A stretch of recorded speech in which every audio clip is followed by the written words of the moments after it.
Hari Hari Hari Ram Hari Ram. Ram Ram Hari Hari Hari Ram Ram Ram Hari Hari Hari Krishna Hari Krishna Krishna Krishna Hari Hari Hari Ram Ram Ram Hari Hari Hari Ram Hari Ram Ram Hari Hari Hari Ram Hari Ram Ram Hari Hari Hari Ram Ram Ram Hari Hari Hari Ram Ram Ram Hari Hari Hari Krishna Krishna Hari Hari Hari Ram Yamuna Haribol Ocean Rad Vidit Vas Ram Ram Skolka Krugov Savodna Yamuna Ram Ram Ram Hari Hari Krishna Krishna Krishna Hari Hari Hari Nislishka Managada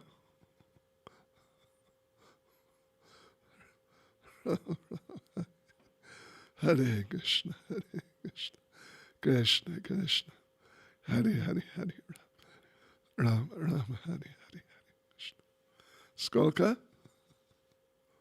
Yanemagur Sloshet Nichevo Zaftra Mojad Beit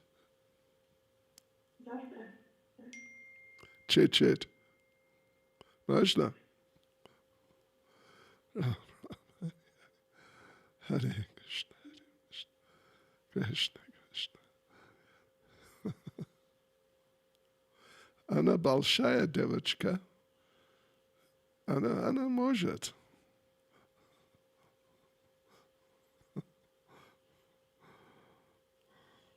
Okay, Harasha.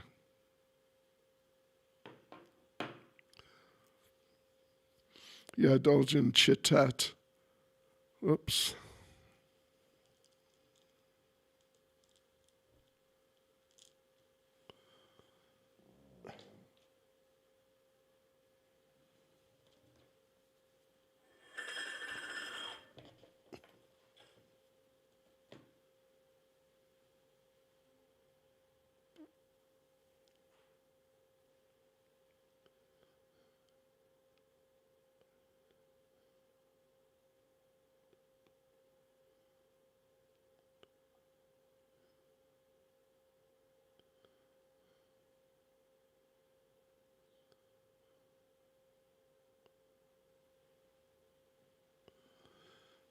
Okay. Devotees. Srila Prabhupada-lilamrita.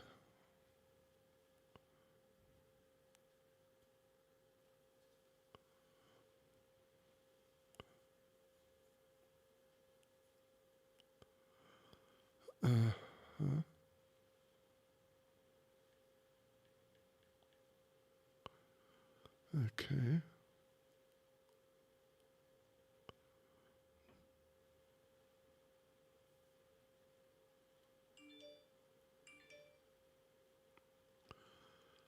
Okay.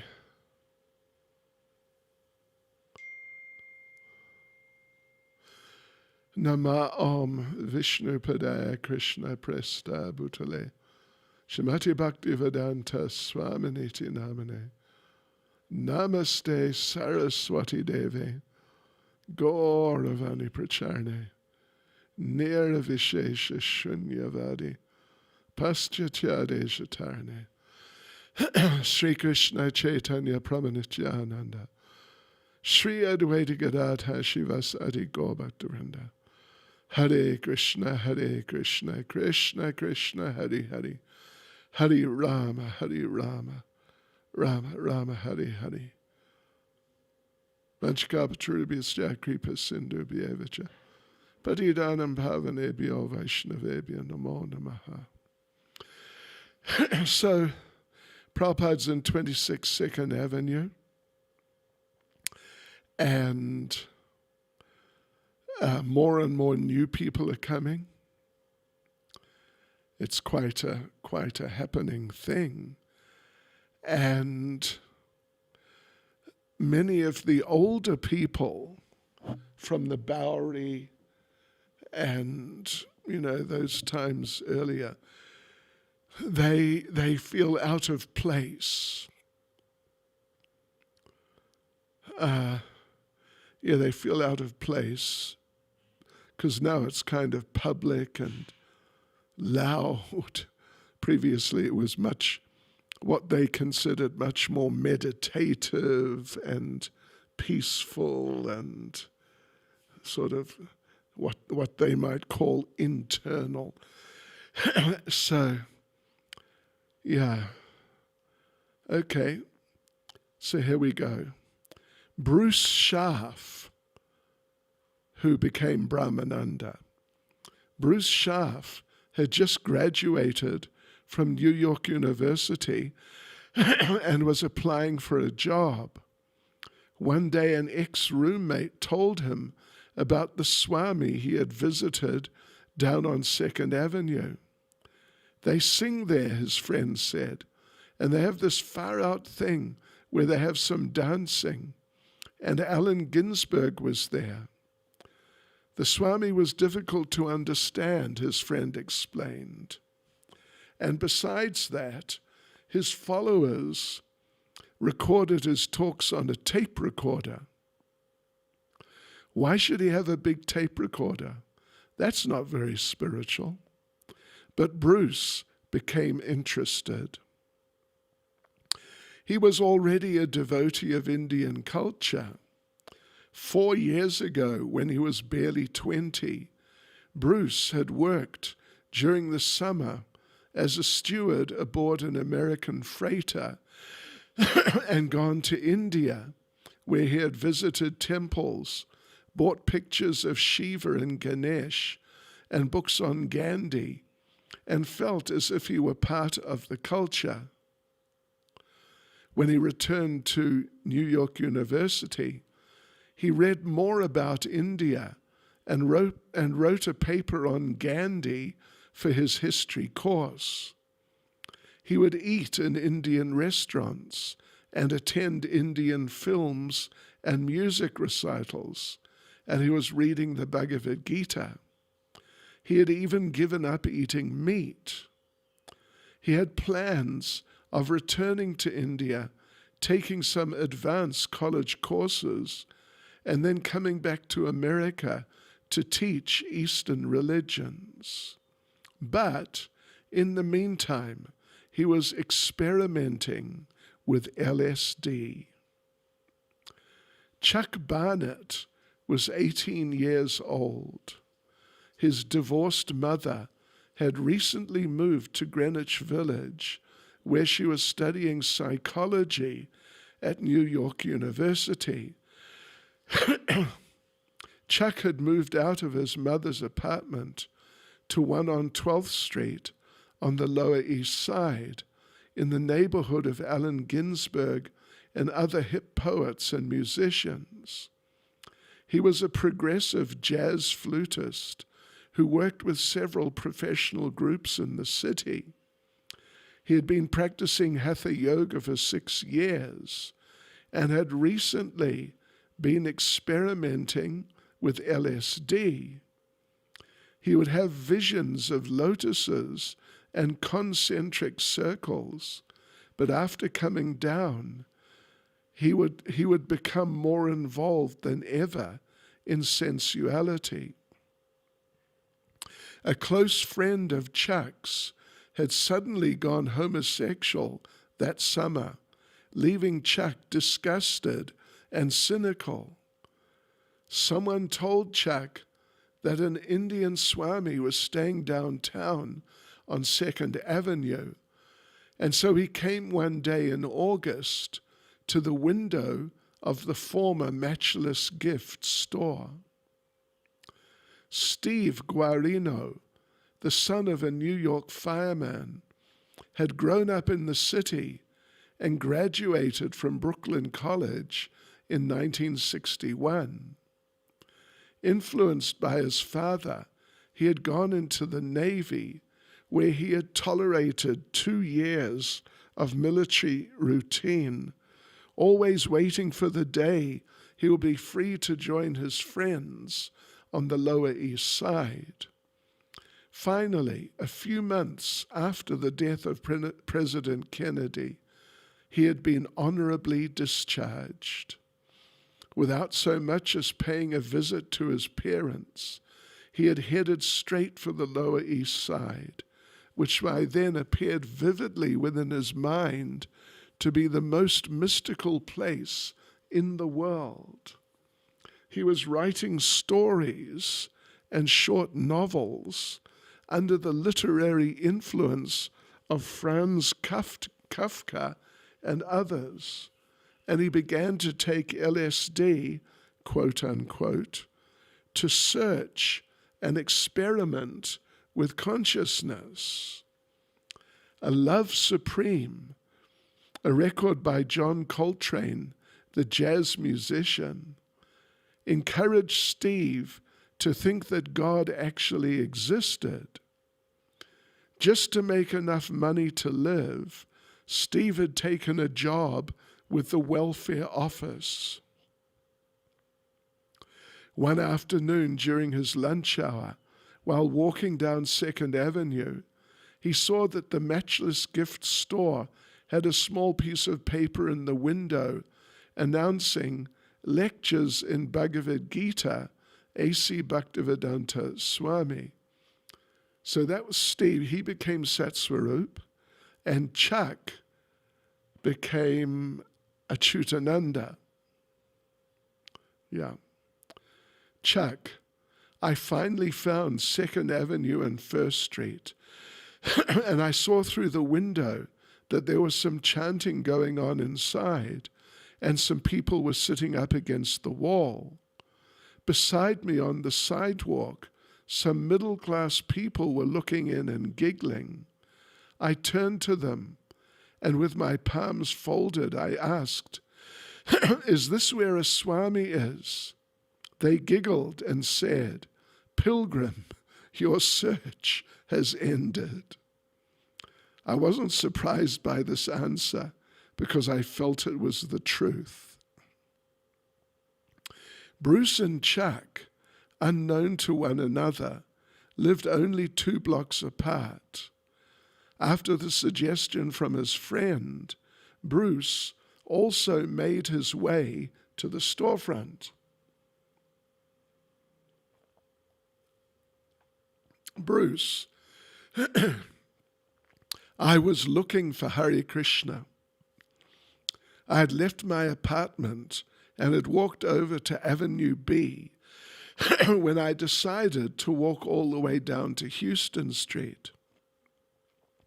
When I came to 1st Street, I turned right, and then, walking along 1st Street, came to 2nd Avenue.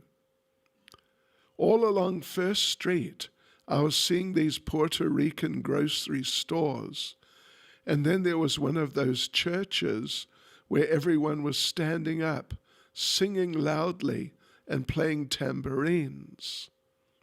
Then, as I walked further along 1st Street, I had the feeling that I was leaving the world, like when you're going to the airport to catch a plane. I thought, now I'm leaving a part of me behind, and I'm going to something new. But when I got over to 2nd Avenue, I couldn't find Hare Krishna. There was a gas station, and then I walked past a little storefront, but the only sign was one that said Matchless Gifts.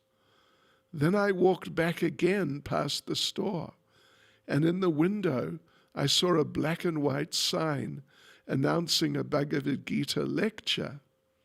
I entered the storefront and saw a pile of shoes there. So I took off my shoes and came in and sat down near the back. Steve, I had a feeling that this was a group that was already established and had been meeting for a while. I came in and sat down on the floor, and a boy who said his name was Roy was very courteous and friendly to me. He seemed to be one who'd already experienced the meetings. He asked me my name, and I felt at ease. Suddenly, the Swami entered, coming through the side door.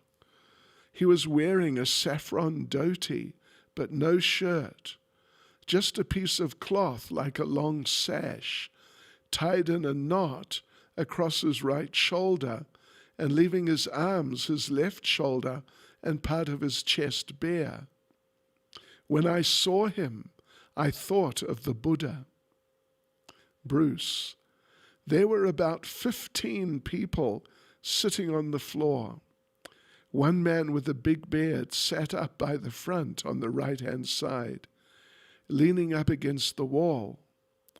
After some time, the door on the opposite side opened, and in walked the Swami.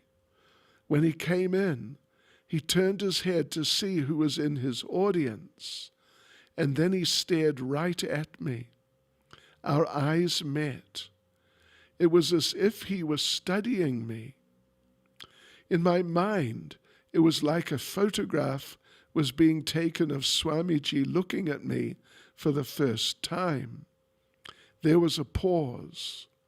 Then he very gracefully got up on the dais and sat down and took out a pair of hand cymbals and began a kirtan. The kirtan was the thing that most affected me. It was the best music I'd ever heard, and it had meaning. You could actually concentrate on it, and it gave you some joy to repeat the words, Hare Krishna. I immediately accepted it as a spiritual practice. Chuck, I entered the storefront, and sitting on a grass mat on the hard floor was a person who seemed at first to be neither male nor female, but when he looked at me, I couldn't even look at him straight in the eyes. They were so brilliant and glistening. His skin was golden with rosy cheeks, and he had large ears that framed his face. He had 3 strands of beads, one which was at his neck, one a little longer, and the other down on his chest. He had a long forehead, which rose above his shining eyes, and there were many furrows in his brow. His arms were slender and long. His mouth was rich and full, and very dark and red and smiling, and his teeth were brighter than his eyes. He sat in a cross-legged position that I'd never seen before in any yoga book, and had never seen any yogi perform. It was a sitting posture, but his right foot was crossed over the thigh and brought back beside his left hip, and one knee rested on the other directly in front of him. His every expression and gesture was different from those of any other personality I had ever seen, and I sensed that they had meanings that I did not know, from a culture and a mood that were completely beyond this world. There was a mole on his side and a peculiar callus on his ankle, a round callus similar to what a karate expert develops on his knuckle. He was dressed in unhemmed cloth, dyed saffron. Everything about him was exotic, and his whole effulgence made him seem to be not even sitting in the room, but projected from some other place. He was so brilliant in color that it was like a Technicolor movie, and yet he was right there. I heard him speaking. He was sitting right there before me, yet it seemed that if I reached out to touch him, he wouldn't be there. At the same time, seeing him was not an abstract or subtle experience, but a most intense presence. Wow. Unquote.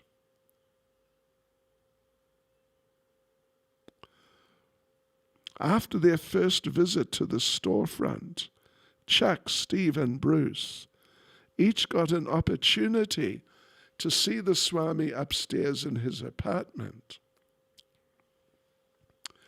Steve, I was on my lunch hour and had to be back in the office very soon.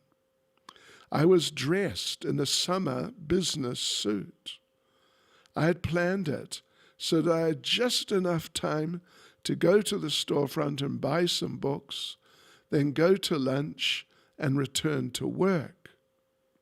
At the storefront, one of the Swami's followers said that I could go up and see the Swami.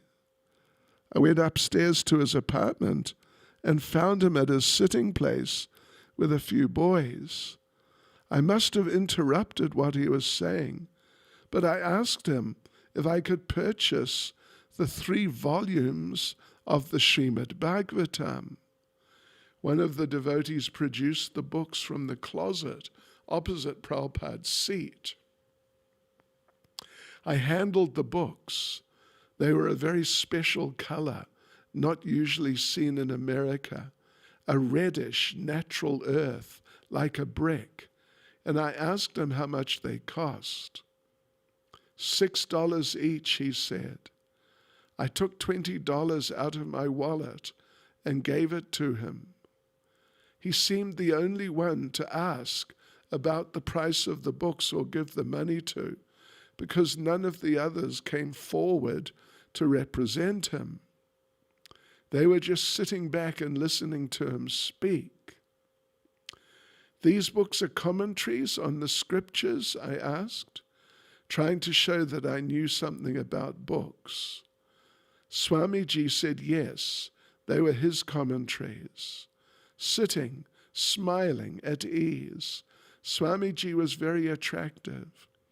He seemed very strong and healthy. When he smiled, all his teeth were beautiful, and his nostrils flared aristocratically. His face was full and powerful. He was wearing an Indian cloth robe, and as he sat cross-legged, his smooth-skinned legs were partly exposed. He wore no shirt, but the upper part of his body was wrapped with an Indian cloth shawl. His limbs were quite slender, but he had a protruding belly. When I saw that Swamiji was having to personally handle the sale of books, I did not want to bother him. I quickly asked him to please keep the change from my $20. I took the 3 volumes without any bag or wrapping and was standing preparing to leave when Swamiji said, "Sit down," and gestured that I should sit opposite him like the others. He had said sit down in a different tone of voice. It was a heavy tone and indicated that now the sale of the books was completed and I should sit with the others and listen to him speak.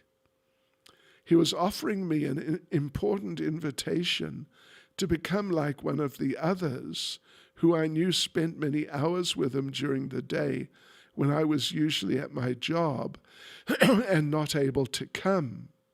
I envied their leisure in being able to learn so much from him and sit and talk intimately with him.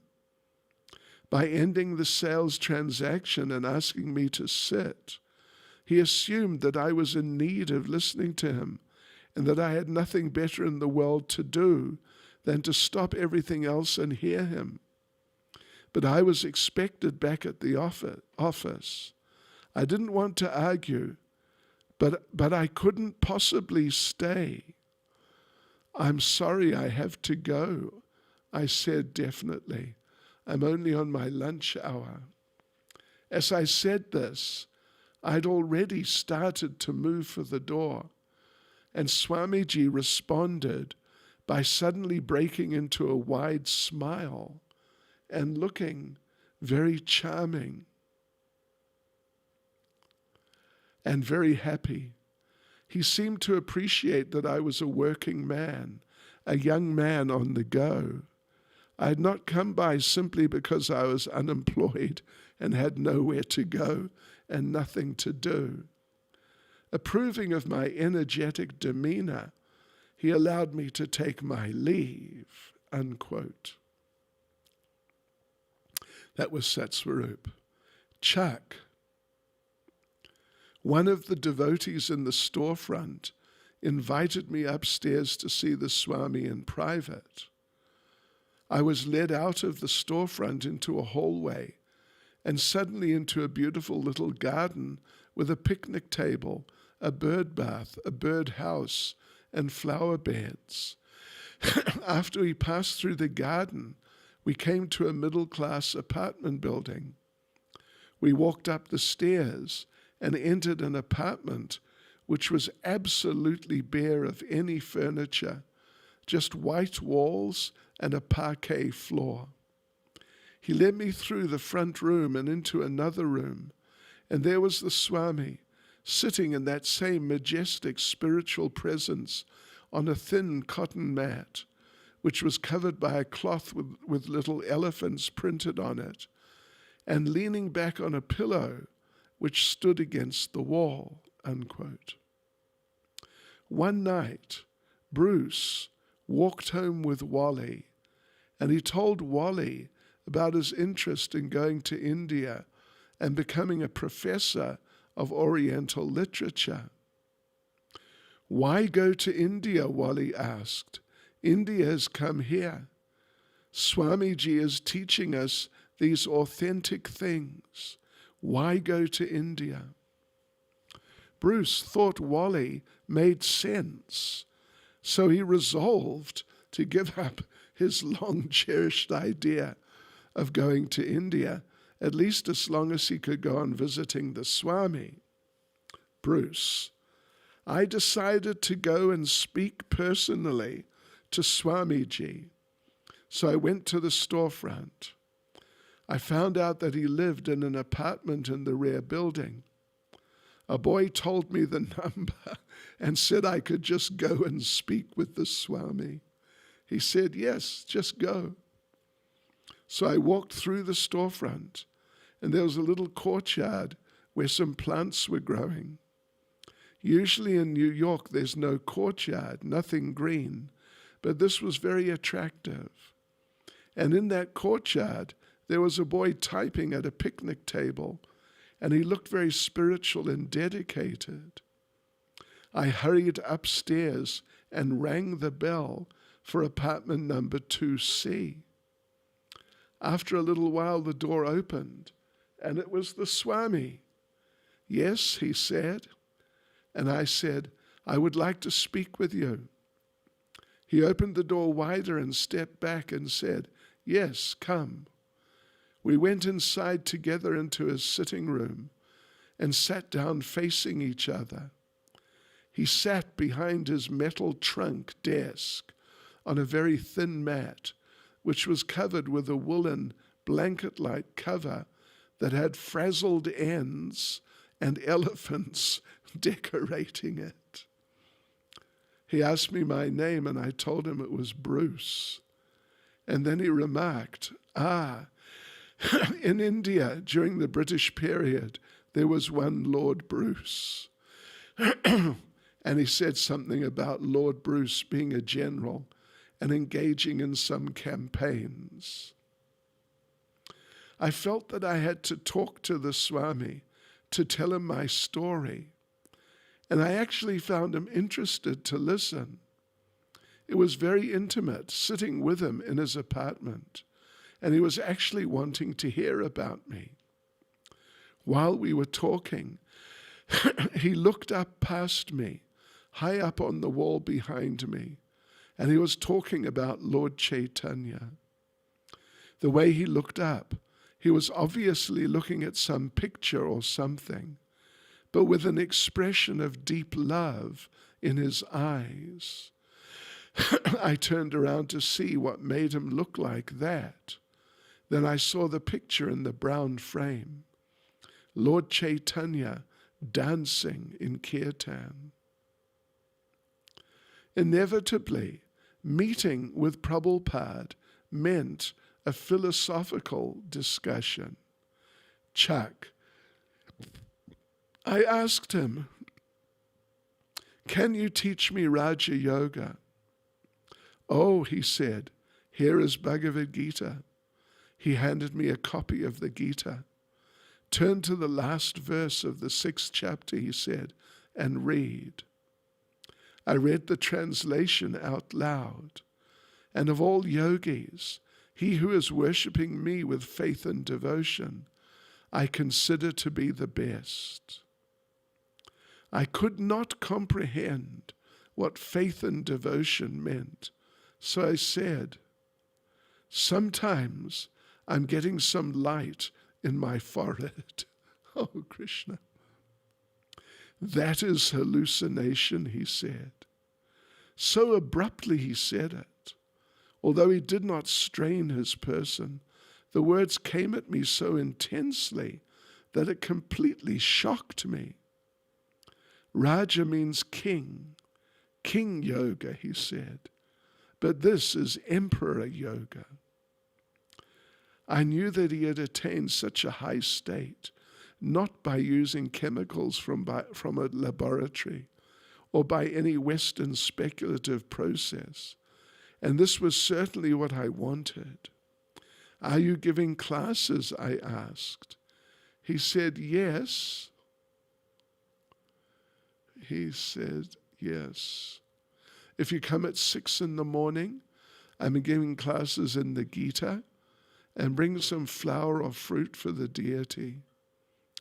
I looked into the adjoining room, which was bare, with a wooden parquet floor, bare walls and a tiny table. And on the table was a picture of 5 human-like figures with their arms raised above their heads.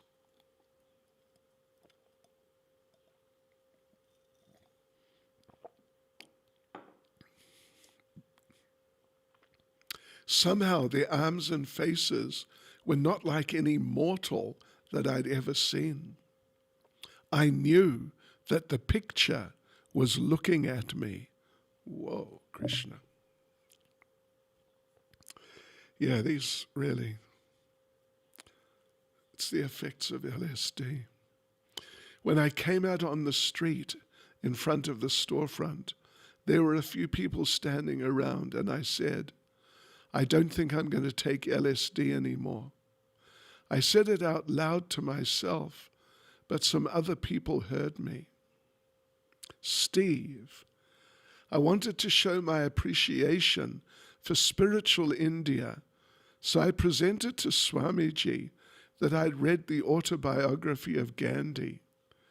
It was glorious, I said. What is glorious about it? Swamiji challenged. Prabhupada. When he asked this, there were others present in the room. Although I was a guest, he had no qualms about challenging me for having said something foolish.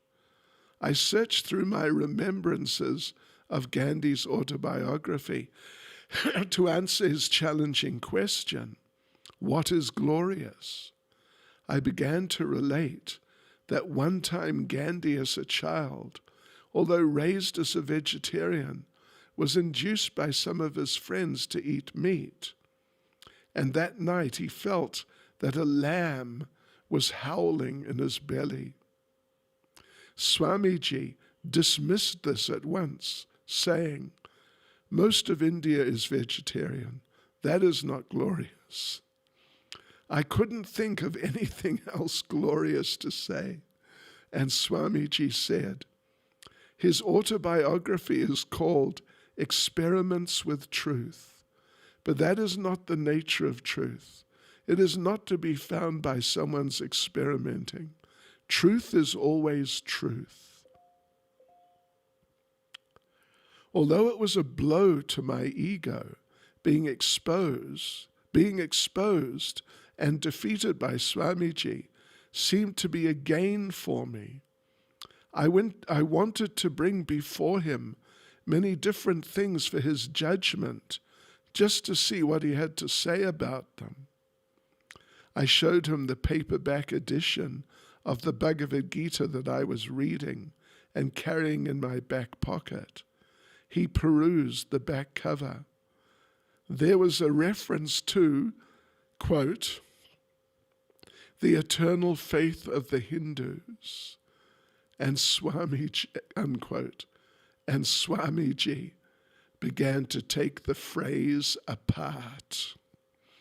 He explained how the word Hindu was a misnomer and does not occur anywhere in the Sanskrit literature itself. He also explained that Hinduism and Hindu beliefs were not eternal. Bruce. After I talked about my desire for religious life, I began telling him about a conflict I had with one of my professors in English literature. He was a Freudian, so he would explain the characters in all the novels and so on in a Freudian context and with Freudian terminology. Everything was sexual. The mother for the son, this one for that one, and so on. But I would always see it in terms of a religious essence. I would see it in terms of a religious impulse or some desire to understand God. I would write my papers in that context, and he would always say, the religious can also be interpreted as Freudian. So I didn't do very well in the course. I was mentioning this to the Swami, and he said, your professor is correct. I was surprised. I'm going to an Indian Swami, and he's saying that the professor was correct, that everything is based on sex and not religion. This kind of pulled the rug out from under me when he said that. Then he qualified what he'd said. He explained that in the material world, everyone is operating on the basis of sex. Everything that everyone is doing is being driven by the sex impulse. So, he said, Freud is correct. Everything is on the basis of sex. Then he clarified what material life is and what spiritual life is. In spiritual life, there's a complete absence of sex desire. So this had a profound effect on me. He wasn't confirming my old sentimental ideas, but he was giving me new ideas. He was giving me his instructions, and I had to accept them. Talking to the Swami was very nice. I found him completely natural, and I found him to be very artistic. The way he held his head, the way he enunciated his words, very dignified, very gentlemanly. The boys found Swamiji not only philosophical, but personal also. Steve, a few nights later, I went to see the Swami and told him I was reading his book.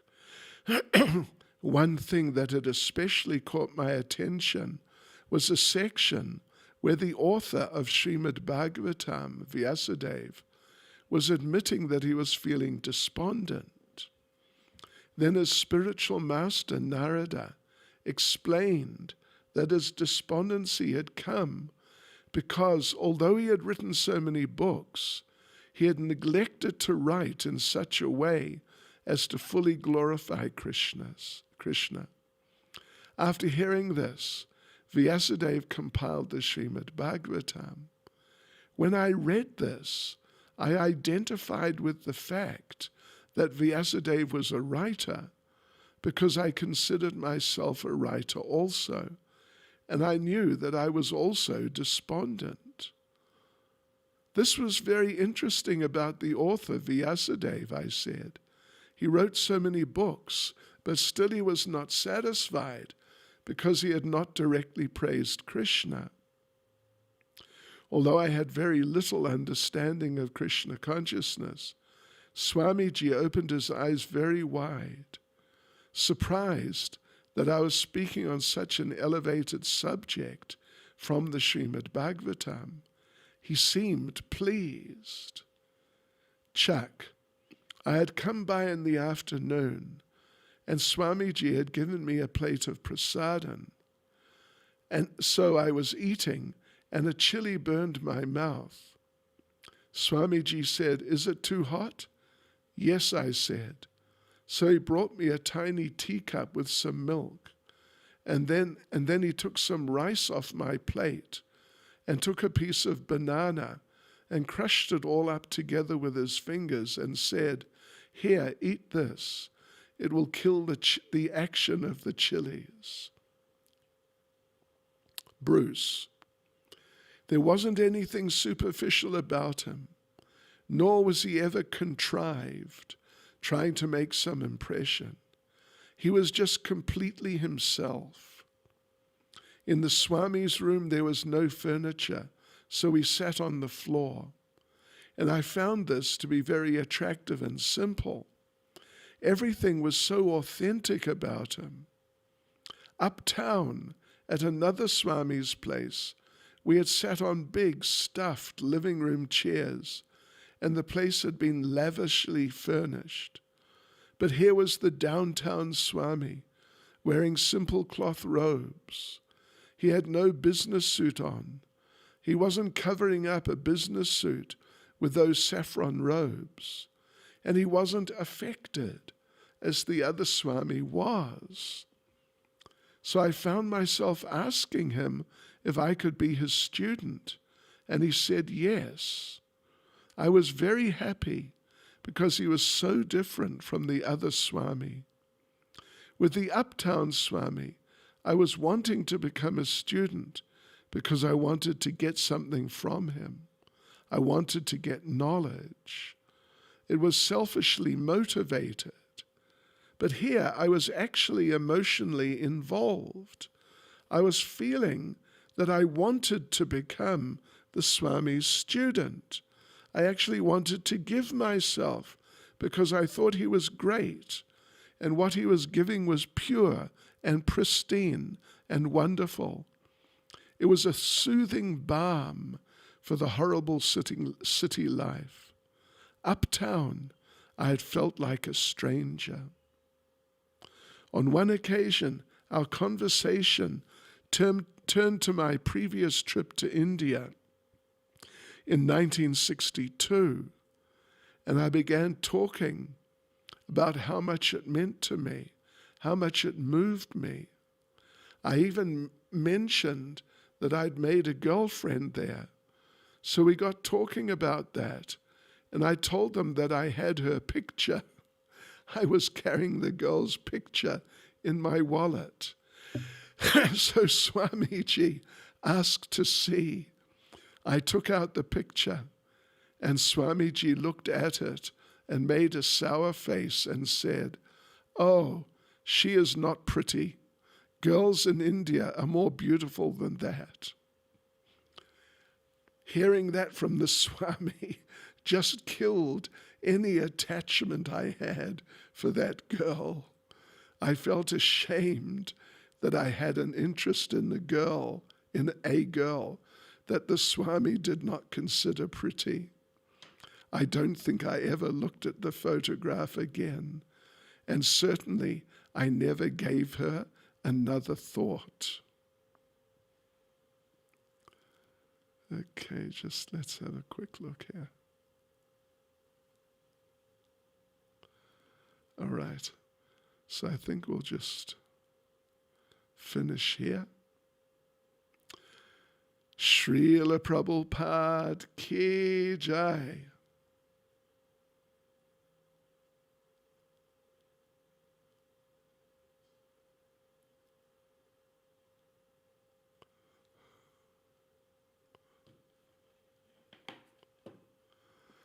Okay.